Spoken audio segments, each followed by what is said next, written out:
नमस्कार. आपल्या नवीन व्हिडिओमध्ये तुमचं मनापासून स्वागत आहे. ही आपली कर्नाटक, केरळ, गोवा, महाराष्ट्र ट्रिपचा शेवटचा दिवस आहे. एक सुंदर प्रवासाचा आज आणखीन टप्पा. चला तर मग आजचा दिवस सुरू करूया. सकाळी आम्ही गोव्यात पोचलो, थेट कोलंगेट बीचवर.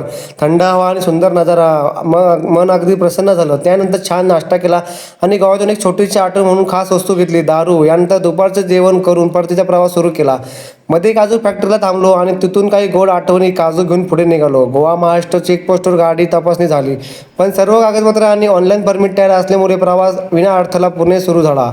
रात्रीचा प्रवास शांत रस्ते, कशेटी घाटात प्रवेश केला आणि बोगद्याचा मार्ग निवडला, ज्यामुळे प्रवास अधिक सुरक्षित झाला. सकाळी 5 वाजता आम्ही अलिबाग सासवणे येथे पोहोचलो आणि ग्राहकाला सुरक्षितपणे योग्य ठिकाणी सोडले. स्वराजचा सपोर्टही खूप महत्त्वाचा ठरला. टीमवर्कमुळे प्रत्येक प्रवास यशस्वी होतो. या संपूर्ण ट्रिपसाठी बसचा खर्च सुमारे 1,00,000 आलं, पण या प्रवासात मिळालेले अनुभव आणि आठवणी खरोखर अमूल्य आहेत. आमचा प्रवास फक्त ठिकाणी पोहोचवण्यासाठी नसतो, तर प्रत्येक क्षण आनंदाने जगण्यासाठी असतो. व्हिडिओ आवडला असेल तर लाईक करा आणि फॉलो करा आणि शेअर करायला विसरू नका. Bye bye. Good night. Take care.